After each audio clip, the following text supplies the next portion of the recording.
Hello everyone, welcome back to Feedback IS. I'm Nasir Saifi, faculty of current affairs.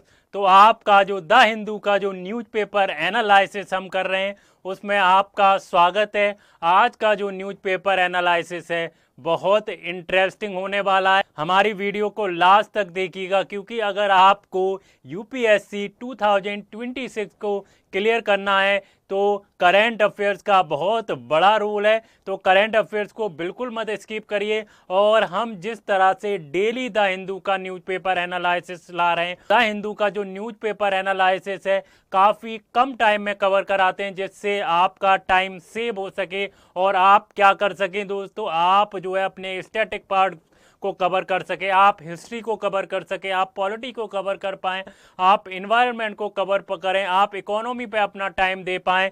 तो दोस्तों ये बहुत इम्पोर्टेंट है कि आप अपना टाइम को अच्छे से यूटिलाइज करें। सबसे ज़्यादा ज़रूरी चीज़ क्या होती है, जब मैं यूपीएससी की प्रिपरेशन कर रहा था सबसे बड़ा जो स्ट्रगल था मेरा दोस्तों वो था टाइम मैनेजमेंट। टाइम को कैसे मैनेज किया जाए कि करंट अफेयर्स को कितना टाइम दिया जाए, पॉलिटी को कितना टाइम दिया जाए, इकोनॉमी को कितना टाइम दिया जाए और सीसेट को कितना टाइम दिया जाए दोस्तों, और दोस्तों ऑप्शनल को कैसे कवर किया जाए, कितने टाइम फ्रेम में ऑप्शनल को कवर किया जाए, क्या प्रीलिम्स से पहले हमें मेंस की तैयारी कितने टाइम में करनी है और प्रीलिम्स को कब टाइम देना है। ये सारा जो टाइम मैनेजमेंट है दोस्तों उसमें हर एस्पिरेंट क्या करता है, स्ट्रगल करता है कि टाइम मैनेजमेंट कैसे बनाया जाए। तो इसलिए अपना टाइम मैनेजमेंट अपने अकॉर्डिंग बनाइए। आप जिसमें ज़्यादा अच्छे हैं उसको कम टाइम दीजिए और आप जिसमें ज़्यादा वीक हैं उसमें ज़्यादा टाइम दीजिए। जैसे बहुत से बच्चे क्या होते हैं दोस्तों, बहुत से जो बच्चे हैं वो सीसेट में बहुत वीक होते हैं। वाला जो पार्ट है उसको स्ट्रॉन्ग करना चाहिए, स्ट्रॉन्ग करना चाहिए तो उसको ज़्यादा से ज़्यादा टाइम दें। अगर आपका प्रीलिम्स ही नहीं निकलेगा तो क्या आप मेंस दे पाएंगे, इसलिए सीसेट को ज़्यादा से टाइम दें, एक कॉम्प्रिहेंसिव वे में तैयारी करें। कोई चीज़ स्किप नहीं करनी है लेकिन आपको ये भी ध्यान रखना है आपका कौन सा स्ट्रॉन्ग पार्ट है, वीक पार्ट है। दो वीक पार्ट पे आपको फोकस ज़्यादा करना है। तो आज के जो आर्टिकल्स हैं दोस्तों बहुत इंपॉर्टेंट होने वाले हैं, खासकर जो यूपीएससी एस्पिरेंट है। हम जो द हिंदू का एनालिसिस करते हैं ऐसा नहीं है दोस्तों कि सिर्फ यूपीएससी के लिए है कि यूपीएससी करंट अफेयर्स तो बहुत सारे जो कॉम्पिटिटिव एग्जाम है उनके लिए बहुत इंपॉर्टेंट है। तो अगर हम स्टेट पीसीएस की बात करते हैं या अदर कॉम्पिटिटिव एग्जाम की बात करते हैं तो दोस्तों उनके लिए भी ये उतना ही इम्पोर्टेंट है जितना यूपीएससी के पर्सपेक्टिव से इम्पोर्टेंट है। बस दोस्तों स्टाइल चेंज हो जाता है। यूपीएससी जो पूछती है वो कंसेप्चुअल बेस्ड करंट अफेयर पूछती है, लेकिन जो स्टेट पीसीएस हो गए या अदर कॉम्पिटिटिव एग्जाम हो गए तो वो फैक्ट बेस्ड करंट अफेयर पूछती है, आपसे डायरेक्टली क्वेश्चन पूछती है, आपसे डायरेक्ट क्वेश्चन पूछा जाता है। तो आज के मोस्ट इंपॉर्टेंट आर्टिकल देख लेते हैं, जल्दी से क्विकली देखते हैं कि आज के मोस्ट इंपॉर्टेंट आर्टिकल कौन से हैं। अगर हम यूपीएससी के रिलेवेंस की बात करें, यूपीएससी के पर्सपेक्टिव से देखें तो आज बहुत इंपॉर्टेंट आर्टिकल होने वाले हैं। अगर हम जीएस पेपर 2 की बात करते हैं, जीएस पेपर 3 की बात करते हैं या हम साइंस एंड टेक की बात करते हैं, सारे जो आर्टिकल हैं दोस्तों एक एक करके देखेंगे। आप दोस्तों अगर ऐसे ही करंट अफेयर्स पढ़ते रहेंगे तो आपका प्रीलिम्स निकलना तय, अगर आपने स्टैटिक पार्ट को अच्छे से कवर किया है। और दोस्तों अगर आपको हमारा इनिशिएटिव पसंद आ रहा है तो हमारी वीडियो को लाइक करें और फीडबैक आईएएस को सब्सक्राइब करना ना भूलें और कमेंट्स में ज़रूर बताएं कि हमारी वीडियोज आपको कैसी लग रही हैं। तो इसलिए फीडबैक आईएएस को सब्सक्राइब करना ना भूलें। क्विकली देख लेते हैं आज के मोस्ट इंपॉर्टेंट आर्टिकल दोस्तों। तो हमारा जो आज का सबसे पहला आर्टिकल कौन सा है दोस्तों, क्या हो रहा है, जैसे आपने सुना होगा आजकल सबसे ज़्यादा जो न्यूज़ में क्या है दोस्तों, एसआईआर है। जो बिहार में दोस्तों जो इलेक्शन कमीशन द्वारा क्या किया जा रहा है दोस्तों, इलेक्शन कमीशन द्वारा जो इलेक्टोरल रोल प्रिपेयर किया जा रहा है उसमें क्या हो रहा है, बहुत सारे वोटर्स को क्या कर दिया गया है दोस्तों, बाहर कर दिया गया है। क्या कर दिया गया बहुत, क्योंकि because of lack of document. इसमें सबसे ज़्यादा जो है दोस्तों मार्जिनलाइज कम्युनिटीज हैं। अगर हम एससी की बात करें, एसटी की बात करें तो इस पर क्या है दोस्तों, अपोजिशन के लीडर हैं मिस्टर राहुल गांधी, और जो दोस्तों बिहार में जो अपोजिशन के लीडर हैं तेजस्वी यादव जो आरजेडी पार्टी है उसको ओन करते हैं। तो दोस्तों उन्होंने कंसर्न जताया है। उन्होंने कंसर्न ये जताया है कि जो इलेक्शन कमीशन है वो ये इम्पार्शियली कर रही है और क्या कर रही है, बहुत सारे लोगों को वोटर लिस्ट से बाहर कर रही है। तो हम पहला आर्टिकल देख लें। तो पहला जो आर्टिकल है दोस्तों वो इलेक्टोरल रिफॉर्म पे है। तो पहला आर्टिकल जीएस पेपर 2 या पॉलिटी के लिए बहुत इंपॉर्टेंट है। तो अगर हम पॉलिटी एंड गवर्नेंस की बात करते हैं, तो आज जो डेट हो रही है, कौन से दिन का हम दोस्तों ये न्यूज़पेपर एनालिसिस कर रहे हैं, हम न्यूज़पेपर एनालिसिस जो कर रहे हैं दोस्तों 5 अगस्त हो रही है। 5 अगस्त 2025 का न्यूज़पेपर एनालिसिस कर रहे हैं हम। डेली द हिंदू का न्यूज़पेपर एनालिसिस कर रहे हैं। आप डेली देख रहे हैं न्यूज़पेपर एनालिसिस। अगर आप डेली देख रहे हैं तो आपको दोस्तों बहुत बेनिफिट होने वाला है अगर आप यूपीएससी 2026 के लिए प्रिपेयर कर रहे हैं। तो आप करंट अफेयर्स को फॉलो करते रहें। हम एक कंपाइलेशन भी प्रोवाइड करेंगे जिससे आप प्रीलिम से पहले क्यूज होते हैं या प्रीलिम से रिलेटेड जितने भी करंट अफेयर होते हैं, हम 1.5 ईयर का PDF के फॉर्म में करंट अफेयर्स प्रोवाइड करेंगे। तो आप करंट अफेयर्स फॉलो करते रहें। हमारा जो करंट अफेयर्स की क्लासेस हैं दोस्तों बहुत इंपॉर्टेंट है, जो 2026 के लिए प्रिपेयर कर रहे हैं। तो दोस्तों हमारा पहला आर्टिकल क्या है? हमारा पहला आर्टिकल मैंने जैसे बताया दोस्तों इलेक्टोरल रिफॉर्म के ऊपर है। जो एसआईआर हो रहा है बिहार के अंदर, तो उसमें क्या इलेक्शन कमीशन इम्पार्शियल है? क्या वो जो बहुत सारे जो वोटर्स हैं बाहर किया जा रहा है वो इम्पार्शियली किया जा रहा है, या दोस्तों वो क्या कहते हैं, इलेक्शन कमीशन जो है अपना काम ठीक से कर रही है। अगर हम बात करें दोस्तों पॉलिटी एंड गवर्नेंस में, ये टॉपिक बहुत इंपॉर्टेंट हो जाता है। और पॉलिटी ऑन गवर्नेंस की हम बात करते हैं, इलेक्टोरल रिफॉर्म जो आएगा दोस्तों, हमारा जो जीएस का पेपर 2 है, अगर हम जनरल स्टडीज पेपर 2 की बात करते हैं, अगर आप दोस्तों अभी जो मेंस होने वाला है, अगर आप मेंस के लिए प्रिपेयर कर रहे हैं तो ये टॉपिक आपके लिए बहुत इंपॉर्टेंट हो जाता है। आप जो बिहार में एसआईआर चल रहा है उस टॉपिक को स्किप मत करिएगा। मेंस में जीएस पेपर 2 के जो पॉलिटी वाला पार्ट है उसमें ये क्वेश्चन आपको मस्ट दिखेगा, आपको ये क्वेश्चन जरूर दिखेगा। तो आप इसको बहुत अच्छे से प्रिपेयर करिएगा। हम इसमें आपको मेंस के क्वेश्चन, जो सैंपल क्वेश्चन होते हैं, जो मॉक क्वेश्चन होते हैं, वो आपको प्रोवाइड कराएंगे और आप हमें उसका आंसर लिख के दिएगा। हमारी टीम उसको इवेल्युएट करेगी, मैं खुद इवेल्युएट करके बताऊंगा। दोस्तों इवेल्युएशन में मुझे काफ़ी अच्छा एक्सपीरियंस है। मैंने काफ़ी कॉपी इवेल्युएट की हैं, कम से कम मुझे लगता है 1000 से ज़्यादा मैंने कॉपीज इवेल्युएट की है। मैं अगर जीएस 1 की बात करूं तो वो मैंने इवेल्युएट की है, जीएस 2 की बात करूं तो वो मैंने इवेल्युएट की, और जीएस 3 और जीएस 4, और अगर हम ऐसे की भी बात करें तो सारी चीज़ें हमने इवेल्युएट की हैं। हमारा एक जो प्रोग्राम है आंसर राइटिंग का दोस्तों, वो जल्दी ही लॉन्च होने वाला है। जो यूपीएससी की प्रिपरेशन कर रहे हैं, जो एसेंशियल पार्ट होता है अगर आपका प्रीलिम्स निकलता है, तो आंसर राइटिंग बहुत इंपॉर्टेंट है दोस्तों।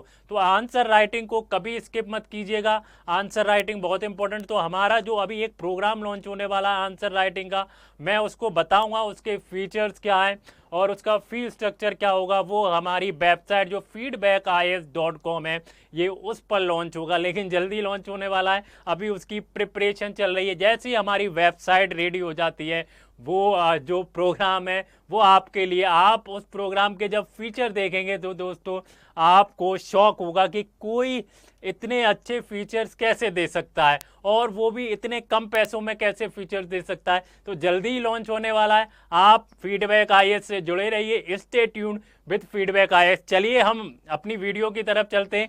अगर हम वीडियो की तरफ देखें तो हमारा जो पहला आर्टिकल है दोस्तों, crisis of trust, transparency and impartiality of ECI. तो हमने जैसे बताया दोस्तों, जो बिहार के अंदर जो एसआईआर हो रहा है वो क्या इम्पार्शियली तरीके से हो रहा है, क्या उसमें दोस्तों ट्रांसपेरेंसी है या नहीं, हम ये समझने की कोशिश करेंगे। हम कॉम्प्रिहेंसिव वे में इस आर्टिकल को समझेंगे। अगर दोस्तों आपको एसआईआर के बारे में समझना है कि बिहार में जो इलेक्टोरल रोल प्रिपेयर किया जा रहा है by the election commission of India, मैंने इसको डिटेल में पढ़ाया है दोस्तों। आप मेरी जो करंट अफेयर्स की जो वीडियोज हैं उसमें जो हमने एक प्लेलिस्ट बनाई हुई है इसकी, तो आप उसमें जाकर देख सकते हैं। ये आर्टिकल बहुत इंपॉर्टेंट है। जैसे मैंने बताया, अगर आप मेंस अभी देने वाले हैं, जो मेंस होने वाला है यूपीएससी का, अगर उसके लिए प्रिपेयर कर रहे हैं तो आपकी ये हॉट टॉपिक में होना चाहिए ये टॉपिक। तो हमेशा हमेशा मैं क्या करता था, जब मेंस देता था तो मैं सारे टॉपिक क्या करता था, जो जनरल स्टडीज के पेपर हैं उसके टॉपिक एक लाइन से लिख लेता था,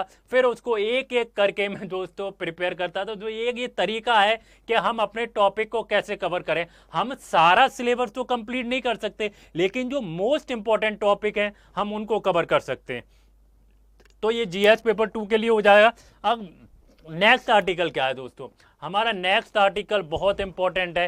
नेक्स्ट आर्टिकल जो है दोस्तों वो भी जीएस पेपर 2 के लिए इंपॉर्टेंट है, और ये आर्टिकल भी मेंस के लिए बहुत इंपॉर्टेंट। प्रीलिम्स के लिए तो इंपॉर्टेंट है ही, लेकिन मेंस के लिए और ज़्यादा इंपॉर्टेंट हो जाता है। तो हमारा अगला का आर्टिकल क्या है, जुडिशरी एंड फंडामेंटल राइट। क्या है दोस्तों, पीएमएलए के बारे में देखेंगे। पीएमएलए समझने की कोशिश करेंगे, जो मनी लॉन्ड्रिंग एक्ट है उसको समझने की कोशिश करेंगे, आखिर मनी लॉन्ड्रिंग एक्ट है क्या और इसके प्रोविजन क्या हैं। इस सेक्शन इस एक्ट में प्रॉब्लमेटिक है, तो हम देखने की कोशिश करेंगे, और हम आर्टिकल 20 को समझने की कोशिश करेंगे। व्हाट इज आर्टिकल 20 और सेल्फ इंक्रिमिनेशन क्या होता है, what is right against self incrimination, उसको भी समझने की कोशिश करेंगे इन डिटेल में।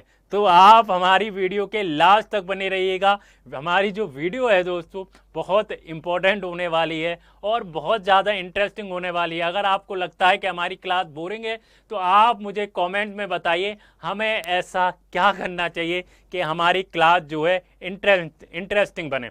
चलिए नेक्स्ट आर्टिकल की तरफ बढ़ते हैं। नेक्स्ट आर्टिकल क्या है दोस्तों, हमारा जो इंटरनेशनल रिलेशन है उसके ऊपर है। दोस्तों जैसा आपको पता होगा, जो यूएस के प्रेसिडेंट हैं डोनाल्ड ट्रंप, उन्होंने क्या किया था, इंडिया के ऊपर 25% का टैरिफ लगा दिया था। क्यों टैरिफ लगा दिया था, उन्होंने कहा था कि आप चाइना से क्या कर रहे हैं, क्रूड ऑयल खरीद रहे हैं, डिफेंस टाइज कर रहे हैं, हम डिफेंस की चीजें उनसे खरीद रहे हैं। तो डोनाल्ड ट्रंप का क्या कहना है, डोनाल्ड ट्रंप का क्या कहना है कि रशिया ने यूक्रेन के अंदर पूरा देखो वॉर से कितने सारे लोगों को किल्ड किया, तो आपको उनके साथ नहीं खरीदना चाहिए, जिसकी वजह से क्या किया था, डोनाल्ड ट्रंप ने 25% टैरिफ लगा दिया। लेकिन इंडिया ने उसका पलटवार किया है। India had back US tariff thread trade tension over the Russian oil. हम रशिया से तेल खरीद रहे हैं, उसको लेकर डोनाल्ड ट्रंप ने टैरिफ लगाया था। इसको हम डिटेल में समझने की कोशिश करेंगे, आखिर डोनाल्ड ट्रंप ने कौन कौन से सेक्टर्स में या कौन कौन से पर्टिकुलर जो एक्सपोर्ट है, अगर हम एक्सपोर्ट कर रहे हैं तो उस पर इंपोर्ट टैरिफ लगाया था। तो इंपोर्ट टैरिफ कौन कौन से सेक्टर में लगाया था, इसका इम्पैक्ट क्या पड़ेगा इंडिया पे, तो हम सारी चीज़ें समझने की कोशिश करेंगे। और हमारा आज का जो दोस्तों फोर्थ आर्टिकल है, फोर्थ आर्टिकल बहुत इंपॉर्टेंट है। अगर हम वुमेन की बात करते हैं, अगर हम पेपर 1 की, अगर हम जीएस पेपर 1 की बात करेंगे, तो जीएस पेपर 1 में वुमेन का एक सेक्शन है, role of women in our society. तो अगर हम वुमेन की बात करते हैं तो ये टॉपिक जीएस पेपर 1 के लिए बहुत इंपॉर्टेंट हो जाता है। Women and arm forces. दोस्तों जो आर्म फोर्सेस हैं, हमारे जो डिफेंस मिनिस्टर हैं, हमारे डिफेंस मिनिस्टर कौन है दोस्तों, हमारे डिफेंस मिनिस्टर हैं राजनाथ सिंह। उन्होंने क्या किया है, वुमेन का इंक्लूजन आर्म फोर्स में हमारी प्रायोरिटी है। हमारे जो डिफेंस मिनिस्टर हैं उनकी जो प्रायोरिटी है क्या है दोस्तों, वुमेन का आर्म फोर्स में क्या करना, इंक्लूजन, उनका इंक्लूजन करना। Representation data, reforms, role of model, सारी चीजें दोस्तों हम डिटेल में देखेंगे। हम देखेंगे हमारे रोल ऑफ मॉडल क्या है, रिफॉर्म क्या है दोस्तों, और हमारे जो आर्म्ड फोर्सेस हैं, हमारे जो आर्म फोर्सेस हैं, हम एक एक करके देखेंगे, डाटा समझने की कोशिश करेंगे, हम परसेंटेज देखेंगे, और रिफॉर्म क्या है, हमारी जो गवर्नमेंट है उसमें क्या रिफॉर्म किए, और करेंट स्टेटस क्या है, सारी चीजें हम दोस्तों, और हम वे फॉरवर्ड देखेंगे कि हम कौन से रिफॉर्म इसके अंदर ला सकते हैं जो वुमेन का जो परसेंटेज है वो आर्म फोर्सेस के अंदर इंक्रीज हो। तो ये हमारा आर्टिकल होगा, ये हमारा फोर्थ आर्टिकल होगा। आज का जो दोस्तों लास्ट आर्टिकल बहुत इंपॉर्टेंट है, लास्ट आर्टिकल। अगर आप लास्ट आर्टिकल को मिस करते हैं तो आप देखेंगे दोस्तों यूपीएससी के प्रीलिम्स में कहीं ना कहीं ये क्वेश्चन आपको इस टॉपिक से देखने को मिलेगा। तो आप हमारा जो लास्ट आर्टिकल है उसको मिस मत करिएगा, ये यूपीएससी के लिए बहुत इंपॉर्टेंट आर्टिकल है। तो इसको मिस करेंगे तो आप हो सकता है कुछ नंबर को आप मिस कर देंगे, हो सकता है आपका उस नंबर से सिलेक्शन रुक जाए, आपका अगर आपने ये आर्टिकल मिस कर दिया, मे भी हो सकता है कि स्किप कर दिया और आपने वो क्वेश्चन ठीक नहीं कर पाया प्रीलिम्स के अंदर, मे भी आपका कट ऑफ क्लियर ना हो पाए, तो इसलिए हमारी वीडियो क्या है, लास्ट तक देखिएगा। तो हमारा आज का जो लास्ट आर्टिकल है दोस्तों, वो क्या है दोस्तों, इन्वायरमेंट एंड बायोडाइवर्सिटी के ऊपर है। किस जो क्या कहते हैं दोस्तों, एशियन जायंट टॉर्टोइज रीइंट्रोडक्शन इन नागालैंड और कंजर्वेशन एफर्ट। तो दोस्तों एशियन जायंट टॉर्टोइज है, उसके बारे में देखेंगे, वो दोस्तों फाउंड हुआ है।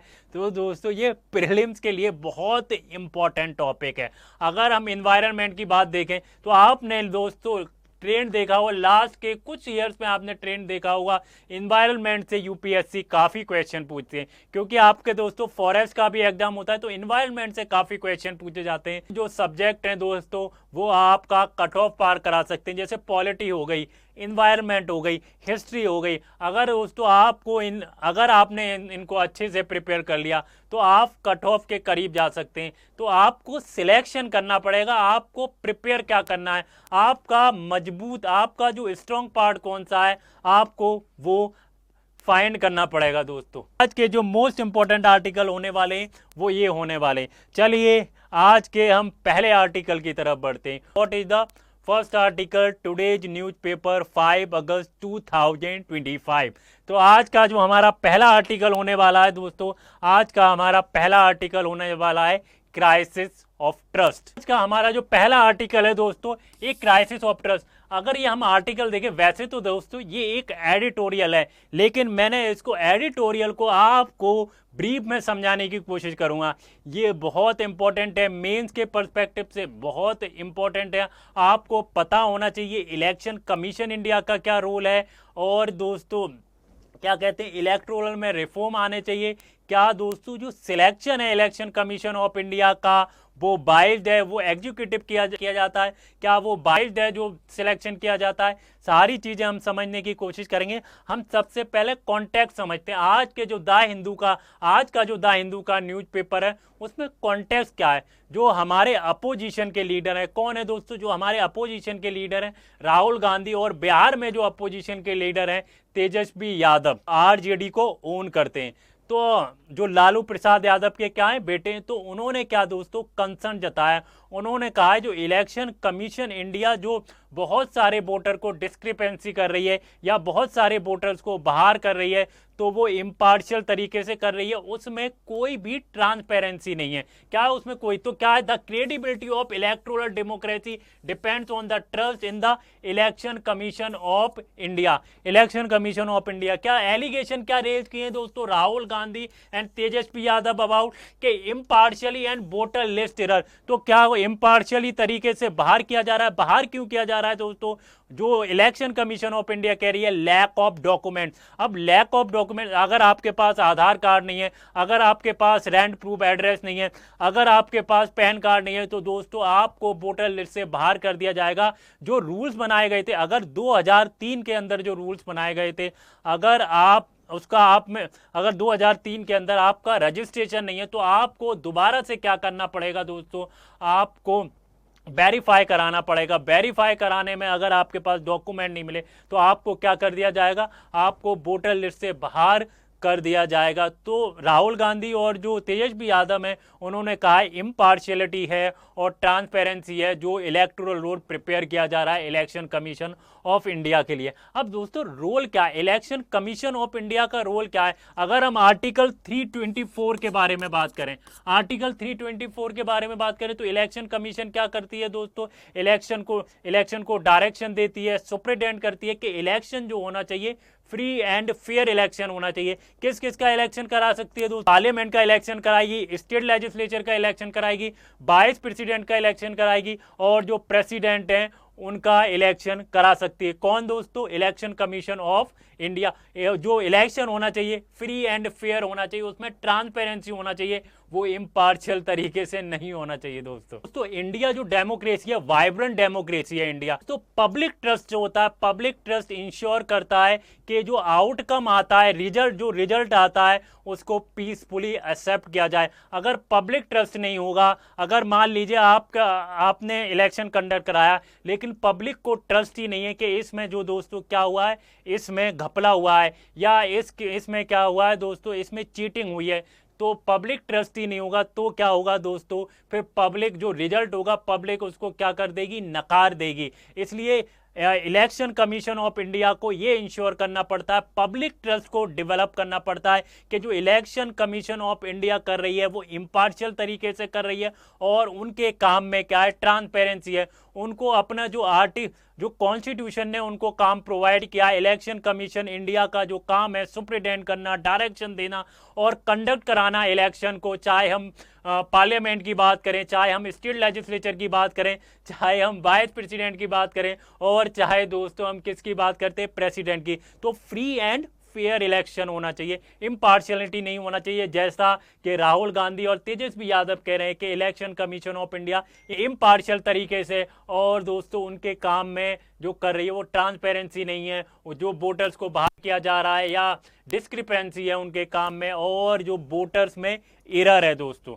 अगर हम दोस्तों हिस्टोरिकल पैरेलल्स की बात करें, हमारे जो प्राइम मिनिस्टर हैं नरेंद्र मोदी जी 2000 में क्या थे दोस्तों, वो सीएम थे गुजरात के, तो उन्होंने भी जो इलेक्शन कमीशन ऑफ इंडिया है जो है डाउट किया था, उनका जो इलेक्शन कराने का तरीका है वो फेयर नहीं है, वो इम्पार्शियल है। तो जो हमारे प्राइम मिनिस्टर हैं जब सीएम थे गुजरात के, तब भी उन्होंने डाउट किया था, उन्होंने क्या कहा, trust cuts across the political lines. तो ये हाईलाइट क्या करता है, हमें जो है इंस्टीट्यूशनल रिफॉर्म की जरूरत है, हमें इलेक्टोरल रिफॉर्म की जरूरत है, ना कि पॉलिटिकल क्रिटिसिज्म की। रिफॉर्म लाने में इशू क्या है, इशू क्या है दोस्तों, what is the issue, issue देखने की हम कोशिश करते हैं। इशू क्या है दोस्तों,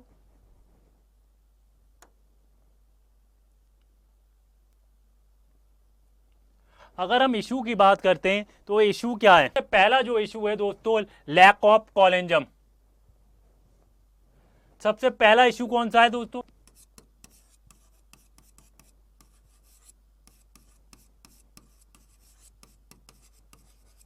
सबसे पहला इशू क्या है दोस्तों, लैक ऑफ कॉलेंजम। जो कॉलेंजम है, तो दोस्तों जो इलेक्शन कमीशन ऑफ इंडिया है करंटली क्या है, उसको किसके द्वारा अपॉइंट किया जाता है, उसको एग्जीक्यूटिव के द्वारा अपॉइंट किया जाता है। तो सबसे बड़ा प्रॉब्लमेटिक जो है दोस्तों वो क्या है, लैक ऑफ कॉलेंजम। दोस्तों सब दूसरा क्या है, no fixed protection, no fixed protection. जो इलेक्शन कमीशन ऑफ इंडिया है उसको कोई भी प्रोटेक्शन नहीं है, कमीशन ऑफ इंडिया है उसको कोई भी प्रोटेक्शन नहीं है। अगर हम रिमूवल की बात करें, जो इलेक्शन कमीशन ऑफ इंडिया है उसको आसानी से क्या किया जा सकता है, रिमूव किया जा सकता है बाय द एग्जीक्यूटिव। सबसे बड़ा जो है दोस्तों, तीसरा बड़ा सबसे बड़ा जो इशू है वो है कि जो इलेक्शन कमीशन ऑफ इंडिया है वो आसानी से पॉलिटिकल इन्फ्लुएंस में आ जाते हैं। क्या, CI independence, concern over ECI independence.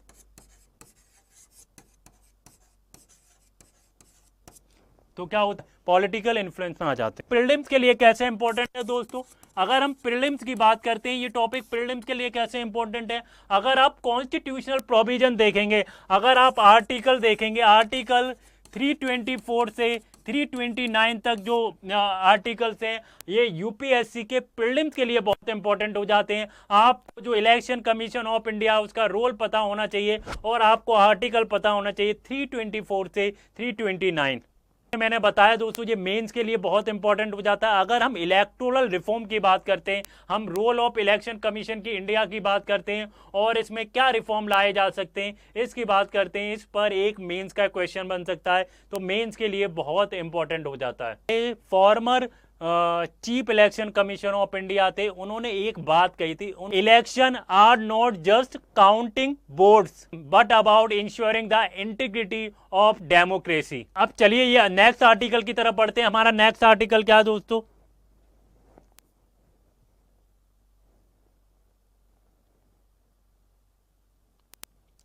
हम नेक्स्ट आर्टिकल की तरफ बढ़ते हैं। हमारा नेक्स्ट आर्टिकल क्या है, वुमेन इंडियन आर्म।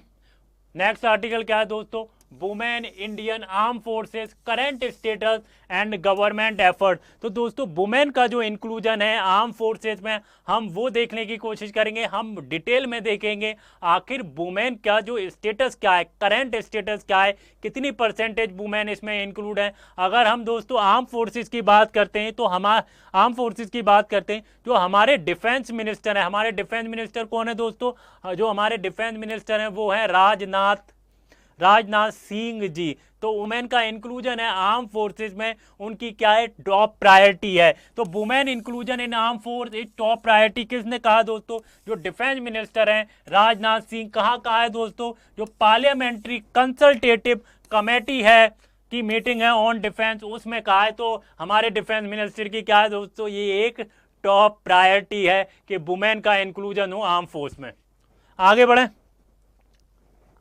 अब हम समझने की कोशिश करेंगे, रिप्रेजेंटेशन डाटा देखते हैं। अगर हम 2024 की बात करें, हम इंडियन आर्मी की बात करेंगे, हम इंडियन आर्मी की बात करेंगे, नेवी की बात करेंगे और एयरफोर्स।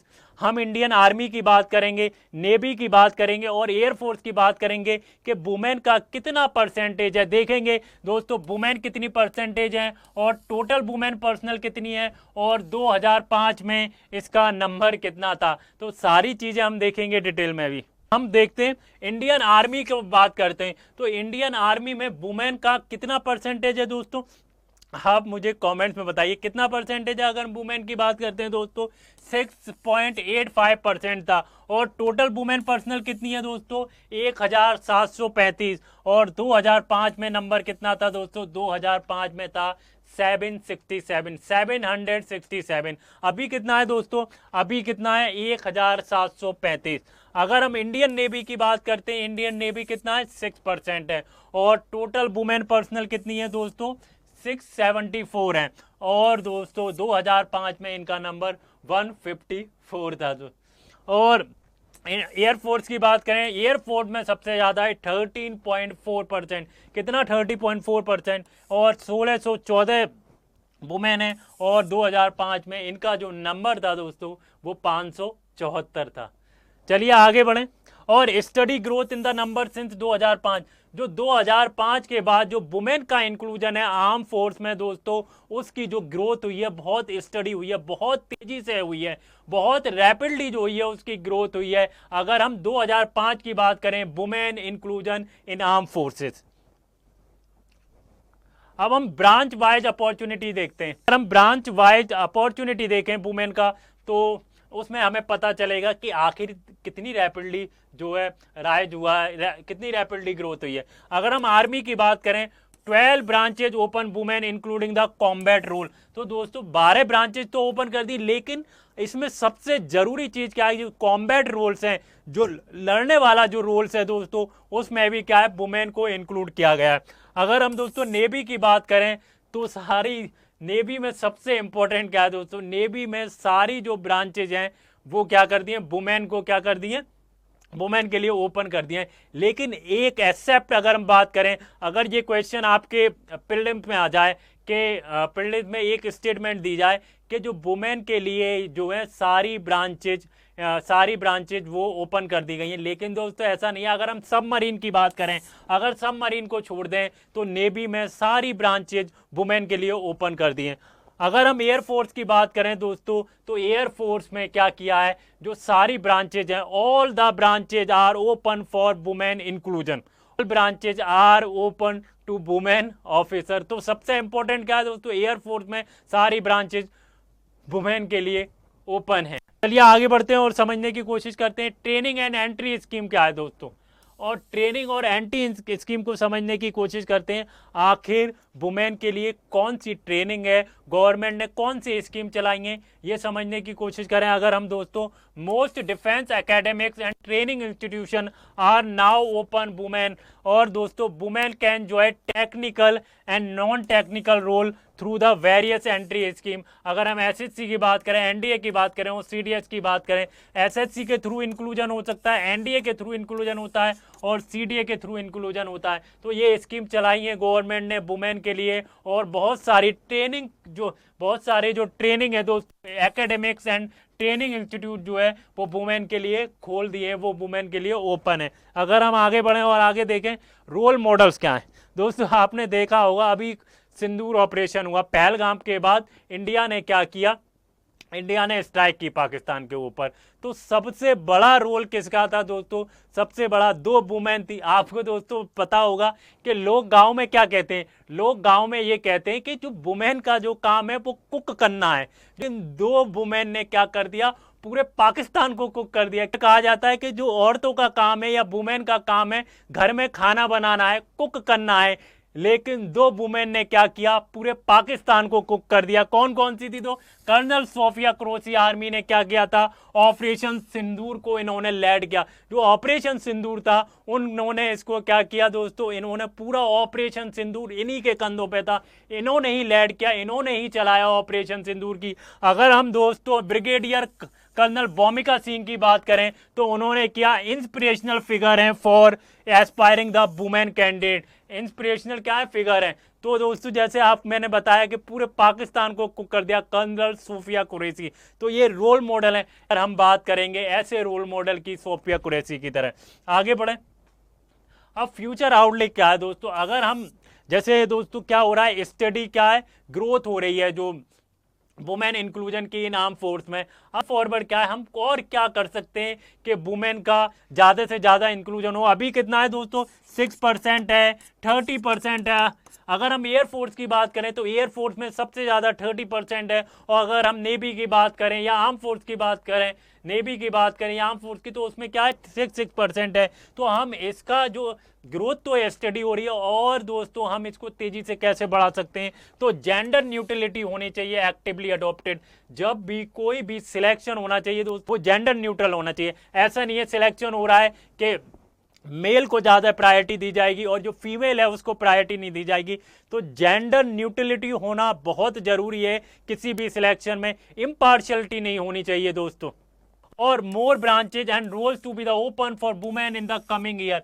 अगले सालों में क्या है दोस्तों, जैसा मैंने बताया बहुत सारी जो ब्रांचेज हैं वो वुमेन के लिए अभी ओपन नहीं है। हम सबमरीन की बात करते हैं, अभी वुमेन के लिए ओपन नहीं है, और बहुत सारी ब्रांचेज वुमेन के लिए ओपन नहीं है। तो आने वाले सालों में और ब्रांचेज वुमेन के लिए क्या करना चाहिए, ओपन करना चाहिए। बहुत सारी जो वुमेन क्या कर रही हैं दोस्तों, बहुत रिमार्केबल रोल निभा रही हैं, बहुत अच्छा काम कर रही हैं। ये जो हमारे सीनियर ऑफिशियल हैं उन्होंने ऐसा कहा है। आगे बढ़ते हैं, और हमारा जो नेक्स्ट आर्टिकल है वो क्या है दोस्तों, SC hearing Baghel plea of PML.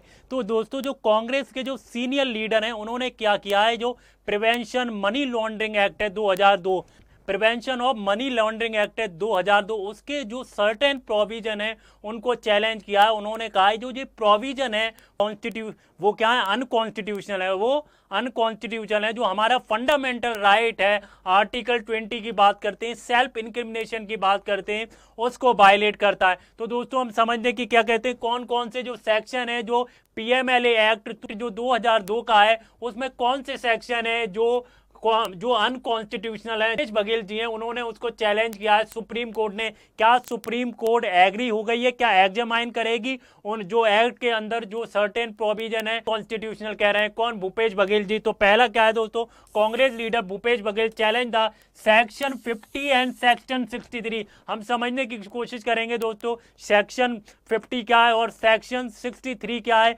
वो कैसे जो आर्टिकल 20 है उसके अंदर सेल्फ इंक्रिमिनेशन है उसके बारे में समझेंगे। What is self incrimination, self incrimination के समझेंगे। कॉलिंग देम अनकॉन्स्टिट्यूशनल, जो ये प्रोविजन है सेक्शन 50 एंड 63 वो अनकॉन्स्टिट्यूशनल है। अगर हम दोस्तों इशू की बात करें, right against the self incrimination, article 20 है फंडामेंटल राइट, आर्टिकल 20 क्लॉज 3 जो है क्या कहता है, क्लॉज 3 कहता है right against the self incrimination violated by the coercive ED powers, और SC agrees to examine these provision. SC क्या जो सुप्रीम कोर्ट है दोस्तों वो अग्री हो गई है। अब हम लार्जर कंसर्न देखेंगे about over reach and due process of violation. सबसे पहले जो हम समझने की कोशिश करते हैं दोस्तों, prevention of money laundering act section है सेक्शन 50 एंड सेक्शन 63, उसको समझने की कोशिश करते हैं वो क्या है। सेक्शन 50 के अंदर क्या है दोस्तों, सेक्शन 50, सेक्शन 50 के अंदर जो ईडी है, इन्फोर्समेंट डायरेक्टेड है, उसको क्या पावर दी गई है दोस्तों, उसको एम्पावर किया गया है। क्या कर सकते हैं दोस्तों, किसी भी इंडिविजुअल को वो समन भेज सकते हैं और स्टेटमेंट रिकॉर्ड कर सकते हैं, कंपेल कर सकते हैं, जो एविडेंस है उसको डिस्क्लोजर करने के लिए। जो सेक्शन 50 है, ये सेक्शन 50 का में ये कहा गया। अगर हम सेक्शन 63 की बात करें, सर कोई भी इंडिविजुअल क्या करता है, नॉन कंप्लायंस करता है। अगर ईडी के साथ कोई भी इंडिविजुअल नॉन कंप्लायंस करता है, रिफ्यूज मना कर देता है आने के लिए या आंसर देने के लिए मना कर देता है, तो उस पर क्या की जाएगी दोस्तों, पेनल्टीज इंपोज की जाएगी under the section 50। Article 23 clause क्या है दोस्तों, सेल्फ इंक्रिमिनेशन क्या है। आर्टिकल 20 क्लॉज 3 है, क्या अगर कोई भी इंडिविजुअल या कोई भी अक्यूज उसको कंपेल नहीं किया जा सकता वे खुद के खिलाफ क्या बने, विटनेस बने। कि अगर मैंने कोई जुर्म किया तो मुझे कंपेल नहीं किया जा सकता, मुझे विटनेस बनाया जाए, कि मुझे विटनेस बना जाए, कि मुझे मार कर टॉर्चर करके मुझे अपना गुनाह कबूल करवाया जाए। तो कोई भी इंडिविजुअल के साथ ऐसा नहीं किया जा सकता। लेकिन सेक्शन 50 और सेक्शन 63 क्या कर रहे हैं दोस्तों, जो राइट टू सेल्फ इंक्रिमिनेशन है उसको क्या कर रहे हैं, वायलेट कर रहे हैं। सेक्शन 50 जो है पीएमएलए के और सेक्शन 63 है वो राइट टू इंक्रिमिनेशन है, जो फंडामेंटल राइट है उसको क्या कर रहे हैं दोस्तों, वायलेट कर रहे हैं। सुप्रीम कोर्ट का क्या स्टैंड है दोस्तों, सुप्रीम कोर्ट ने क्या किया है, इस केस को एडमिट कर लिया और एग्जामाइन करेगी, और वो दोस्तों इसकी जो लार्जर इंप्लीकेशन है उसके बारे में डिस्कस करेगी। तो लार्जर कंसर्न क्या है, लार्जर कंसर्न ये जो पॉलिटिकल पार्टीज होती हैं दोस्तों, वो ईडी का क्या करती हैं, मिसयूज करती हैं। Sense of judicial oversight during ED operation. तो अगर हम GS2 की बात करते हैं, GS2 के लिए इंपॉर्टेंट है, GS3 के लिए इंपॉर्टेंट है और GS4 के लिए भी इंपॉर्टेंट है दोस्तों। आगे बढ़ते हैं आज नेक्स्ट आर्टिकल की तरफ। आई होप आपको ये आर्टिकल समझ में आया होगा। नेक्स्ट आर्टिकल क्या है दोस्तों, री introduction of the giant tortoise and Nagaland. तो टॉपिक बहुत इंपॉर्टेंट हो जाता है, प्रीलिम्स के लिए बहुत इंपॉर्टेंट है, मेंस के लिए इतना इंपॉर्टेंट नहीं है, कि प्रीलिम्स के लिए बहुत इंपॉर्टेंट हो जाता है। जो क्या है दोस्तों, नागालैंड में क्या हुआ है, जो एशियन जायंट टॉर्टोइज हैं उसको री इंट्रोड्यूस किया गया है, और ये टॉपिक यूपीएससी के प्रीलिम्स के लिए बहुत इंपॉर्टेंट हो जाता है। चलिए इसको समझने की कोशिश करेंगे। अगर आप 2026 का प्रीलिम्स दे रहे हैं तो उसके लिए ये बहुत इंपॉर्टेंट है। तो हम समझने की पॉइंट देखते हैं, एशियन जायंट टॉर्टोइज, और इसकी ये किसकी स्पीसीज है, मोरिया इनमी की। और IUCN का स्टेटस क्या है दोस्तों, इसका जो एशियन जायंट टॉर्टोइज है वो IUCN में क्या है दोस्तों, इनकी जो लिस्ट है उसमें दोस्तों क्या है, ये क्रिटिकल इंडेंजर्ड है। अगर हम सिग्निफिकेंस की बात करें, largest tortoise species in mainland Asia. आगे बढ़े, अब हम देखिए, आप दोस्तों ये देख सकते हैं, ये एशियन जायंट टॉर्टोइज है। क्या है, ये एशियन जायंट टॉर्टोइज है, आप पिक्चर में देख सकते हैं। और अगर हम कंजर्वेशन एफर्ट्स की बात करें, अगर हम कंजर्वेशन एफर्ट की बात करें तो री इंट्रोड्यूस कब किया गया था, 10 individual release into the wild, 10 individual release into the wild. Source क्या है, Nagaland zoological park Chumukedima, Nagaland zoological park Chumukedima. Method क्या था, release in the soft release enclosure to promote site fidelity और community event involving the local participation. आगे बढ़े, और दोस्तों इसके में स्टेक होल्डर कौन है, इसके स्टेक होल्डर कौन है। अगर हम कंजर्वेशन की बात करते हैं, आशियान जायंट टॉर्टोइज की बात करते हैं, तो इसमें दोस्तों जो नागालैंड का फॉरेस्ट डिपार्टमेंट है वो है, और जो इंडिया का टर्टल कंजर्वेशन प्रोग्राम है इसमें वो इंक्लूड है, और जो लोकल कम्युनिटी है इन्वॉल्वमेंट एम्फेसाइज, लोकल कम्युनिटी का बहुत बड़ा रोल है इसमें। अब आगे बढ़ते हैं दोस्तों, बैकग्राउंड क्या है दोस्तों। अगर हम इसका बैकग्राउंड देखें, species was once found in the large number in Nagaland. जो दोस्तों एशियन जायंट टॉर्टोइज है, पहले बहुत बड़ा नंबर था नागालैंड में, फिर धीरे धीरे क्या है, इनका कंजर्वेशन नहीं किया गया, तो दोस्तों ये धीरे धीरे डिसअपियर हो गई, किल्ड हो गई या गायब हो गई बिल्कुल। तो पहले बहुत बड़ा नंबर था। Severe population decline in the last decade due to the habitat loss and hunt जैसे, और जो हैबिटेट लॉस है उसकी वजह से क्या हुआ दोस्तों, इनकी जो पॉपुलेशन है वो डिक्लाइन होना शुरू हो गई, और अब तो पॉपुलेशन ऐसी हो गई है कि बिल्कुल खत्म पर है बिल्कुल पॉपुलेशन। हमारा नेक्स्ट आर्टिकल क्या है, चलिए ये था। अब हम नेक्स्ट आर्टिकल की तरफ बढ़ते हैं, हमारा आज का जो last article, India hits back the Trump raises tariff. अच्छा दोस्तों, आपको पता होगा कुछ दिनों पहले, मे बी 2-3 दिन पहले क्या हुआ, जो यूएस के प्रेसिडेंट हैं मिस्टर ट्रम्प, डोनाल्ड ट्रम्प जो हैं, उन्होंने इंडिया के ऊपर 25% टैरिफ लगा दिया। अब 25% टैरिफ क्यों लगाया? 25% टैरिफ इसलिए लगा दिया कि इंडिया जो है, उनका जो एलिगेशन था वो ये था कि इंडिया जो है रशिया से क्रूड ऑयल खरीद रही है।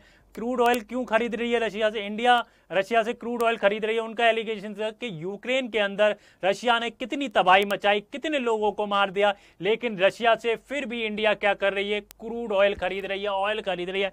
तो डोनाल्ड ट्रंप ने फिर टैरिफ लगा दिया। Donald Trump threaten the raise tariff on Indian goods citing India's oil trade with Russia. और इंडिया डिफेंड्स इट्स इंपोर्ट्स। क्या डिफेंस कर रही है? Citing energy affordability and strategic autonomy. तो दोस्तों, रशिया से क्यों खरीद रही है ऑयल? वो इंडिया इसलिए खरीद रही है जो ऑयल जो है रशिया का बहुत अफोर्डेबल है। क्या है? Energy affordability and strategic autonomy है। अगर हम एमई का पॉइंट देखें, US and UAE continue trade with Russia. और अगर मिनिस्ट्री ऑफ एक्सटर्नल अफेयर क्या कह रही है, जो यूनाइटेड स्टेट्स ऑफ अमेरिका है और जो यूरोपियन यूनियन है, वो भी क्या कर रहे हैं दोस्तों? वो भी ट्रेड कर रहे हैं रशिया के साथ, कंटिन्यू ट्रेड कर रहे हैं। India total trade with Russia now includes oil, fertiliser, chemicals and uranium. ये इंडिया क्या कर रहा है? रशिया के साथ ट्रेड कर रहा है। तो यही इस आर्टिकल में था दोस्तों। ट्रंप ने क्या किया?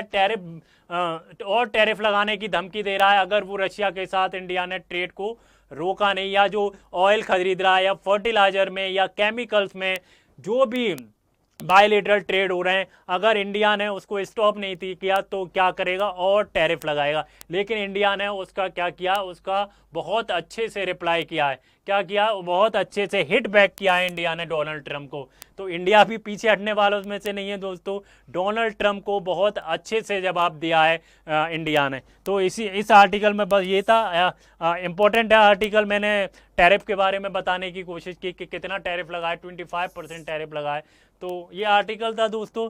तो आज के द हिंदू का न्यूज़पेपर कितना दोस्तों? 5 अगस्त का 5 अगस्त 2025 का न्यूज़पेपर था।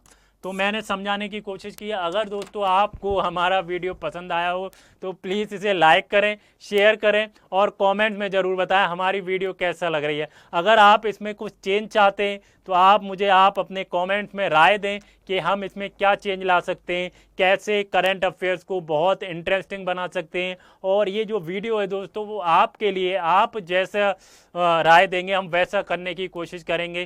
तो stay happy, stay learning. Thank you, bye bye guys.